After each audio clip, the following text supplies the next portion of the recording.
Yo nakama, melanjutkan episode yang sebelumnya di mana duel antara Luffy melawan Kizaru akan segera dimulai. Sekarang kita pergi ke Merijoa, di mana memperlihatkan Bartolomeo Kuma yang mencoba pergi ke suatu tempat karena sebelumnya dia menabrak Red Line. Dan sekarang ia membuat kericuhan di tanah suci Merijoa. Para pengawal bangsawan dunia berusaha menahan Kuma dengan rantai yang diikat pada sekujur tubuhnya. Namun Kuma marah lalu mengeluarkan jurus Ursus Shock dan membuat para pengawal kocar-kacir karena serangannya. Lalu muncullah Fleet Admiral Akainu yang siap menghabisi Kuma.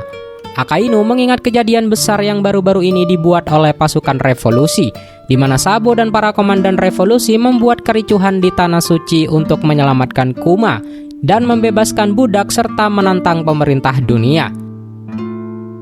Para pengawal lega dengan kedatangan Akainu dan para Tenryubito mengoceh tentang masalah stok makanan mereka yang semakin menipis dan menyuruh Akainu untuk segera melenyapkan Kuma. Akainu melihat Kuma tak bisa lagi dikendalikan, maka dia siap untuk mengalahkan Kuma karena Kuma adalah sosok yang berbahaya. Akainu juga mengira kalau pikiran Kuma itu sudah kosong karena efek penelitian dari Dr. Vegapunk. Dan Akainu menganggap Kuma seperti orang mati, jadi dia menanyakan kemanakah tujuan Kuma. Lalu Akainu berusaha melukai kepala Kuma dengan jurus Hellhound. Sampai kepala Kuma terluka. Jurus ini persis seperti jurus yang dipakai Akainu untuk melukai kepala Shirohige. Kuma masih kuat berdiri setelah terkena serangan Akainu, dan dia berusaha berlari untuk menghindari pertarungan dengan Akainu. Namun Akainu berusaha menyerang Kuma kembali, dan nampaknya serangan itu melukai kaki Kuma. Beruntung Kuma berhasil pergi dengan kekuatan Nikkyu no Mi. Dan setelah itu Akainu mengingat kejadian di mana dia menemui bajak laut Kurohige yang kala itu menangkap Jewelry Bonnie. Akainu mengatakan kepada Bonnie jika jangan berharap pikiran Kuma akan kembali karena Kuma dengan sukarela mengajukan diri untuk dijadikan alat tempur bagi pemerintah dunia. Bonnie mengatakan jika hal itu sebuah kebohongan, Kuma tak mungkin meninggalkannya. Kembali di kejadian sekarang, para Tenryubito merendahkan Akainu karena tak mampu menghentikan Kuma. Menurut Akainu, Kuma sekarang cuma boneka yang kehilangan segalanya, termasuk tekad dan pikirannya. Jadi kemanakah tujuan Kuma saat ini? Kembali ke Egghead, senjata monster laut mulai tumbang gara-gara serangan laser pasifista. Anggota Marine telah memasuki Fabrio Pace, dan Kizaru telah menerobos Labo Pace yang berada di atas awan.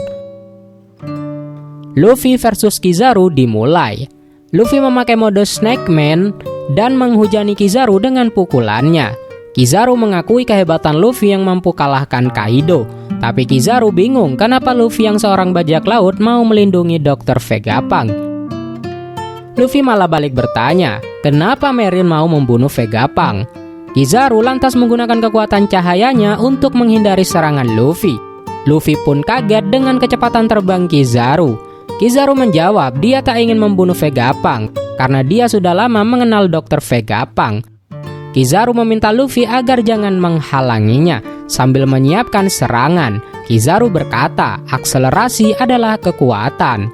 Mata Luffy silau melihat kecepatan cahaya Kizaru dan akhirnya Luffy kena tendang sama Kizaru. Kekuatan tendangan cahaya Kizaru sungguh kuat, hingga Luffy menabrak Vega Force 01 dan membuat robot itu hancur. Kizaru mengingat perkataan Vegapunk yang mengatakan jika robot itu impian umat manusia. Namun sekarang Kizaru telah menghancurkannya. Luffy tidak berhenti setelah menabrak Vega Force 01. Tendangan Kizaru bahkan membuat Luffy terhempas menembus laser pertahanan Frontier Dome yang sangat panas. Franky dan Bonnie terjatuh dan Lilith menyuruh mereka lari karena robot akan meledak. Dan akhirnya Vega Force 01 telah hancur. Franky marah kepada Kizaru, namun Kizaru malah meledek Bonnie yang sekarang telah tumbuh besar dan menanyakan dendam Bonnie pada Vegapunk. Sekarang Kizaru diberi tugas untuk membunuh Dr. Vegapunk yang Bonnie benci.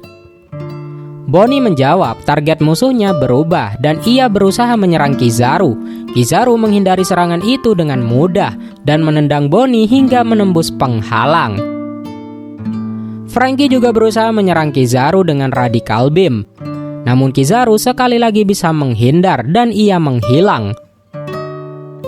Franky lantas menghubungi ruang komando, tempat di mana Stella dan Usopp berada. Di ruang komando, Usopp menjawab panggilan Franky. Usopp bertanya, apakah Franky dan kawan-kawan baik-baik saja karena Usopp mendengar ledakan besar. Di sisi lain, Stella, Edison, dan Atlas berhasil memecahkan kode pertahanan yang dibuat York. Vegapunk menjawab panggilan Franky bahwa penghalangnya sekarang bisa dimatikan dan menanyakan apakah Franky dan kawan-kawan telah membawa Vega Force ke belakang pulau. Franky menjawab dengan kebingungan. Dan akhirnya Kizaru datang lalu menjawab, pelarian kalian telah gagal karena robot itu telah hancur.